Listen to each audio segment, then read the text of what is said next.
Welcome back to my YouTube channel guys. ਅੱਜ ਦੀ video start ਕਰਦੇ ਹਾਂ। ਜੇ ਰਜੇ ਤੁਸੀਂ ਪਹਿਲਾਂ ਤਾਂ ਮੈਂ ਕਹਿਣਾ ਚਾਹੂੰਗੀ, ਜੇ ਰਜੇ ਤੁਸੀਂ 5.5 ਬੈਂਡ 'ਤੇ ਸਟੱਕ ਹੋ ਰੀਡਿੰਗ ਵਿੱਚ, ਤਾਂ ਤੁਸੀਂ ਮੇਰੀ ਮਾਸਟਰ ਵੀਡੀਓ ਜਾ ਕੇ ਚੈੱਕ ਕਰ ਸਕਦੇ ਹੋ। ਉਹਦੇ ਨਾਲ ਤੁਸੀਂ ਈਜ਼ਲੀ 6.5 ਬੈਂਡ ਕੋਰਸ ਈਜ਼ਲੀ ਲੈ ਸਕਦੇ ਹੋ, ਉਹ ਟਿਪਸ ਐਂਡ ਟ੍ਰਿਕਸ ਯੂਜ਼ ਕਰਕੇ। ਹੁਣ ਆਪਾਂ ਰਜੇ ਜੇ ਤੁਹਾਨੂੰ ਕਿਸੇ ਵੀ ਮੋਡਿਊਲ ਵਿੱਚ ਕੋਈ ਵੀ ਪ੍ਰੋਬਲਮ ਹੈ ਤਾਂ ਤੁਸੀਂ ਮੇਰੀ ਪਲੇਲਿਸਟ ਜਾ ਕੇ ਚੈੱਕ ਕਰ ਸਕਦੇ ਹੋ। ਉੱਥੇ ਤੁਹਾਨੂੰ ਬਹੁਤ ਜ਼ਿਆਦਾ ਬੈਨੀਫਿਟ ਮਿਲੂਗਾ। ਨਾਲ ਦੀ ਨਾਲ ਰਜੇ ਉੱਥੇ ਤੁਹਾਨੂੰ ਲਾਸਟ ਮਿੰਟ ਵਾਲੇ ਟਿਪਸ ਐਂਡ ਟ੍ਰਿਕਸ ਵੀ ਪਤਾ ਲੱਗਣਗੇ, ਜਿਹੜੇ ਆਪਾਂ ਨੂੰ ਐਗਜ਼ਾਮ ਤੋਂ ਪਹਿਲਾਂ ਯੂਜ਼ ਕਰਨੇ ਚਾਹੀਦੇ ਆ। ਅਤੇ ਜਿੱਦਾਂ ਕਿ ਰਜੇ ਹੁਣ ਤੁਹਾਨੂੰ ਇਹ ਗੱਲ ਨਹੀਂ ਪਤਾ ਹੋਊਗੀ ਕਿ ਜਿਹੜੀ ਐਗਜ਼ਾਮ ਵਿੱਚ ਰੀਡਿੰਗ ਆਉਂਦੀ ਹੈ ਉਹ 2 ਵੈਬਸਾਈਟਸ ਤੋਂ ਆਉਂਦੀ ਹੈ। ਉਹਦਾ ਲਿੰਕ ਵੀ ਮੈਂ ਡਿਸਕ੍ਰਿਪਸ਼ਨ ਵਿੱਚ ਵੀ ਦਿੱਤਾ ਹੋਊਗਾ ਅਤੇ ਕਮੈਂਟ ਸੈਕਸ਼ਨ ਵਿੱਚ ਵੀ ਦਿੱਤਾ ਹੋਊਗਾ, ਤੁਸੀਂ ਉਹ ਵੀ ਜਾ ਕੇ ਚੈੱਕ ਕਰ ਸਕਦੇ ਹੋ। ਹੁਣ ਆਪਾਂ ਵੀਡੀਓ ਸਟਾਰਟ ਕਰਦੇ, ਹੋਰ ਜ਼ਿਆਦਾ ਬੋਰ ਨਹੀਂ ਕਰਦੇ। ਜਿੱਦਾਂ ਕਿ 1 ਜੁਲਾਈ ਦਾ ਜੋ ਮੋਰਨਿੰਗ ਸਲੋਟ ਅਤੇ ਈਵਨਿੰਗ ਸਲੋਟ ਵਿੱਚ ਰੀਡਿੰਗ ਅਤੇ ਲਿਸਨਿੰਗ ਦਾ ਲੈਵਲ ਆਇਆ ਸੀ, ਉਹ ਸੀ ਲਿਸਨਿੰਗ ਦਾ ਈਜ਼ੀ ਅਤੇ ਰੀਡਿੰਗ ਦਾ ਸੀ ਈਜ਼ੀ ਟੂ ਮੋਡਰੇਟ। ਤੋਂ ਜੋ ਟੇਬਲ ਆਇਆ ਸੀ ਮੋਰਨਿੰਗ ਸਲੋਟ ਵਿੱਚ, ਅਤੇ ਈਵਨਿੰਗ ਸਲੋਟ ਵਿੱਚ ਆਇਆ ਸੀ ਰਜੇ ਮੈਪ 1 ਜੁਲਾਈ ਨੂੰ। ਅਤੇ ਜੋ ਰਾਈਟਿੰਗ ਟਾਸਕ ਆਇਆ ਸੀਗਾ ਮੋਰਨਿੰਗ ਸਲੋਟ ਵਿੱਚ, ਜਿੱਦਾਂ ਕਿ ਰਜੇ ਮੋਰਨਿੰਗ ਸਲੋਟ ਦਾ ਜੋ ਟਾਸਕ ਸੀ, some people think that everyone has a right to access to university education, that government should make it free for all the student, no matter what their financial background they have. To what extent do you agree or disagree with this opinion? Writing task 2 ਆਇਆ ਸੀ crime and another kind of information on TV and newspaper have bad consequences. This kind of information should be restricted to be shown in media. To what extent do you agree or disagree with this statement? ਇਹ ਰਜੇ writing task 2 ਆਇਆ ਸੀ evening slot ਵਿੱਚ। ਹੁਣ ਆਪਾਂ 10 ਜੁਲਾਈ ਦੀ discuss ਕਰਦੇ। 10 ਜੁਲਾਈ ਦਾ ਜੋ morning slot ਦਾ ਲੈਵਲ ਸੀਗਾ ਮੋਰਨਿੰਗ ਅਤੇ ਈਵਨਿੰਗ ਦਾ, ਰੀਡਿੰਗ ਆਈ ਸੀ ਈਜ਼ੀ ਟੂ ਮੋਡਰੇਟ, ਲਿਸਨਿੰਗ ਆਈ ਸੀ ਈਜ਼ੀ। ਰਜੇ ਮੈਂ ਐਂਡ 'ਤੇ ਆਪਦਾ ਰਿਜ਼ਲਟ ਦੇਵਾਂਗੀ ਤੁਹਾਨੂੰ ਕਿ ਐਗਜ਼ਾਮ ਹੁਣ ਅਗਸਤ ਵਿੱਚ ਐਗਜ਼ਾਮ ਦਾ ਲੈਵਲ ਕੀ ਆ ਸਕਦਾ ਹੈ। ਜਿੱਦਾਂ ਕਿ ਰਜੇ ਦੋਨਾਂ ਦਾ ਲੈਵਲ ਮੋਰਨਿੰਗ ਅਤੇ ਈਵਨਿੰਗ ਵਿੱਚ ਸੇਮ ਸੀ, ਲਿਸਨਿੰਗ ਅਤੇ ਰੀਡਿੰਗ ਦਾ। ਜਿੱਦਾਂ ਕਿ ਮੈਂ ਦੱਸਿਆ, ਰੀਡਿੰਗ ਦਾ ਈਜ਼ੀ ਟੂ ਮੋਡਰੇਟ, ਲਿਸਨਿੰਗ ਦਾ ਈਜ਼ੀ। ਮੋਰਨਿੰਗ ਵਿੱਚ ਆਇਆ ਸੀ ਲਾਈਨ ਚਾਰਟ ਅਤੇ ਈਵਨਿੰਗ ਵਿੱਚ ਆਇਆ ਸੀ ਟੇਬਲ। ਅਤੇ ਜਿੱਦਾਂ ਕਿ ਰਜੇ ਹੁਣ ਆਪਾਂ ਇਹਨਾਂ ਦਾ ਟਾਸਕ ਡਿਸਕਸ ਕਰਦੇ। ਰਾਈਟਿੰਗ ਟਾਸਕ 1 ਆਇਆ ਸੀ ਮੋਰਨਿੰਗ ਵਿੱਚ, 2 ਆਇਆ ਸੀ ਮੋਰਨਿੰਗ ਵਿੱਚ। Some school leaver tend to go to traveling or work for a period of time before going to university directly. To what do you think are the advantages and disadvantages? ਜਿਹੜਾ evening slot ਵਿੱਚ ਆਇਆ ਸੀ writing task 2, the best way to protect the environment is to use the local resources such as food or building material rather than transporting resources from another places. To what extent do you agree or disagree? evening slot ਵਿੱਚ ਆਇਆ ਸੀ। ਹੁਣ ਆਪਾਂ ਰਜੇ ਪਹਿਲਾਂ ਤਾਂ ਮੈਂ ਕਹਿਣਾ ਚਾਹੂੰਗੀ, ਜੋ 10 ਜੁਲਾਈ ਦਾ ਈਵਨਿੰਗ ਸਲੋਟ ਆਇਆ ਸੀ ਉਹਦੀ ਰੀਡਿੰਗ ਜੋ ਆਈ ਸੀ ਉਹ ਥੋੜ੍ਹੀ ਜਿਹੀ ਕਾਫੀ ਬੱਚਿਆਂ ਨੂੰ ਥੋੜ੍ਹੀ ਜਿਹੀ ਡਿਫੀਕਲਟ ਲੱਗੀ, ਮਤਲਬ ਕਿ ਮੋਡਰੇਟ ਲੱਗੀ। ਤਾਂ ਜਿਹੜੀ ਰਾਈਟਿੰਗ ਟਾਸਕ 2 ਆਇਆ ਸੀਗਾ ਉਹ ਥੋੜ੍ਹਾ ਜਿਹਾ ਰਜੇ ਟ੍ਰਿਕੀ ਟਾਈਪ ਆਇਆ ਸੀਗਾ, ਮਤਲਬ ਕਿ ਇੱਦਾਂ ਦਾ ਹੁਣ ਤੱਕ ਆਫਟਰ ਲੋਕਡਾਊਨ ਜਿਵੇਂ ਐਗਜ਼ਾਮ ਹੋਏ ਇੱਦਾਂ ਦਾ ਕੋਈ ਰਾਈਟਿੰਗ ਟਾਸਕ ਟੋਪਿਕ ਨਹੀਂ ਆਇਆ ਸੀਗਾ ਜਿਹੜਾ ਜਿਵੇਂ 10 ਜੁਲਾਈ ਨੂੰ ਈਵਨਿੰਗ ਸਲੋਟ ਵਿੱਚ ਆਇਆ ਸੀ।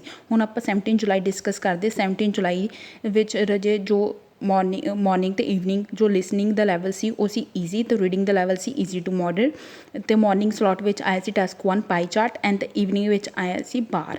ਅਤੇ ਹੁਣ ਆਪਾਂ ਇਹਨਾਂ ਦੇ ਰਾਈਟਿੰਗ ਟਾਸਕ 2 ਡਿਸਕਸ ਕਰਦੇ। ਜਿੱਦਾਂ ਕਿ ਰਾਈਟਿੰਗ ਟਾਸਕ 2 ਆਇਆ ਸੀਗਾ ਮੋਰਨਿੰਗ ਵਿੱਚ, more and more people want to buy the famous brand with clothes, car and another item. What are the reasons? Do you think it is a positive or negative development? Evening which is the increase in people life expectancy means that they have to work older to pay for their retirement. One alternative is that people start to work at a younger age. Is this alternative a positive or negative development? ਇਹ writing task 2 evening slot ਵਿੱਚ ਆਇਆ ਸੀਗਾ। ਹੁਣ ਆਪਾਂ discuss ਕਰਦੇ 24 ਜੁਲਾਈ ਦਾ। 24 ਜੁਲਾਈ ਦਾ ਜਿੱਦਾਂ ਕਿ listening ਦਾ ਜੋ ਲੈਵਲ ਸੀਗਾ ਰਜੇ ਉਹ ਮੋਰਨਿੰਗ ਸਲੋਟ ਵਿੱਚ ਉਹ ਆਇਆ ਸੀ ਈਜ਼ੀ, ਅਤੇ ਰੀਡਿੰਗ ਦਾ ਜੋ ਲੈਵਲ ਸੀ ਉਹ ਵੀ ਈਜ਼ੀ ਟੂ ਮੋਡਰੇਟ ਸੀਗਾ। ਅਤੇ ਜੋ ਈਵਨਿੰਗ ਵਿੱਚ ਲੈਵਲ ਆਇਆ ਸੀਗਾ ਰਜੇ ਉਹ ਆਇਆ ਸੀ ਈਜ਼ੀ ਟੂ ਮੋਡਰੇਟ, ਅਤੇ ਰੀਡਿੰਗ ਦਾ ਵੀ ਲੈਵਲ ਈਜ਼ੀ ਟੂ ਮੋਡਰੇਟ ਆਇਆ ਸੀ। ਸਿਰਫ 24 ਜੂਨ ਨੂੰ ਜੋ ਲਿਸਨਿੰਗ ਆਈ ਸੀ ਮੋਰਨਿੰਗ ਸਲੋਟ ਵਿੱਚ ਉਹ ਈਜ਼ੀ ਸੀ ਐਜ਼ ਕੰਪੇਅਰ ਟੂ ਈਵਨਿੰਗ, ਉਹ ਆਈ ਸੀ ਈਜ਼ੀ ਟੂ ਮੋਡਰੇਟ। ਅਤੇ ਜਿਹੜਾ ਰਜੇ ਮੋਰਨਿੰਗ ਸਲੋਟ ਵਿੱਚ ਟਾਸਕ 1 ਆਇਆ ਸੀ ਉਹ ਆਇਆ ਸੀ combination of table and line, ਅਤੇ ਈਵਨਿੰਗ ਵਿੱਚ ਆਇਆ ਸੀ ਲਾਈਨ ਚਾਰਟ। ਅਤੇ ਹੁਣ ਆਪਾਂ ਇਹਨਾਂ ਦੇ ਰਾਈਟਿੰਗ ਟਾਸਕ 2 ਡਿਸਕਸ ਕਰਦੇ। ਜਿੱਦਾਂ ਕਿ ਰਾਈਟਿੰਗ ਟਾਸਕ 2 ਆਇਆ ਸੀਗਾ ਮੋਰਨਿੰਗ ਵਿੱਚ, some people think that in this modern world getting old is entirely bad, other however think that the life of elderly in this moderate world is much better than it was in the past. Discuss the both view and give your own opinion. ਜਿੱਦਾਂ ਕਿ ਇਹ morning slot ਵਿੱਚ ਸੀ। Evening ਵਿੱਚ ਆਏ ਸੀ some people believe that schools are no longer necessary because the student can get so much information through the internet and study just as well at home to what extent do you agree or disagree. Raje ਇਹ ਆਇਆ ਸੀ 24 ਜੁਲਾਈ ਨੂੰ evening slot ਵਿੱਚ। ਹੁਣ ਆਪਾਂ 31 ਜੁਲਾਈ ਦਾ discuss ਕਰਾਂਗੇ। ਜਿੱਦਾਂ ਕਿ ਰਾਜੇ 31 ਜੁਲਾਈ ਦਾ ਜੋ ਲੈਵਲ ਆਇਆ ਸੀਗਾ ਮੋਰਨਿੰਗ ਵਿੱਚ, ਉਹ ਆਇਆ ਸੀ ਲਿਸਨਿੰਗ ਦਾ ਰਾਜੇ ਆਇਆ ਸੀ ਈਜ਼ੀ ਟੂ ਮੋਡਰੇਟ, ਅਤੇ ਜੋ ਰੀਡਿੰਗ ਦਾ ਲੈਵਲ ਸੀ ਉਹ ਵੀ ਸੀ ਈਜ਼ੀ ਟੂ ਮੋਡਰੇਟ, ਅਤੇ ਜੋ ਸ਼ਾਮ ਨੂੰ ਆਇਆ ਸੀ ਰਾਜੇ ਉਹ ਲੈਵਲ ਸੀਗਾ ਲਿਸਨਿੰਗ ਦਾ ਈਜ਼ੀ ਅਤੇ ਰੀਡਿੰਗ ਦਾ ਈਜ਼ੀ ਟੂ ਮੋਡਰੇਟ। ਅਤੇ ਜਿੱਦਾਂ ਕਿ ਰਾਜੇ ਮੋਰਨਿੰਗ ਵਿੱਚ ਆਇਆ ਸੀ ਪ੍ਰੋਸੈਸ ਅਤੇ ਈਵਨਿੰਗ ਵਿੱਚ ਆਇਆ ਸੀਗਾ ਟੇਬਲ। ਹੁਣ ਆਪਾਂ ਇਹਨਾਂ ਦੇ ਰਾਈਟਿੰਗ ਟਾਸਕ 2 ਡਿਸਕਸ ਕਰਦੇ ਹਾਂ। ਮੋਰਨਿੰਗ ਵਿੱਚ ਆਇਆ ਸੀ ਸਮ, ਜਿੱਦਾਂ ਕਿ ਮੈਨੀ young people change there job and career, what are the reasons for this, do the advantages outweigh the disadvantages। ਇਹ morning slot ਵਿੱਚ ਆਇਆ ਸੀ।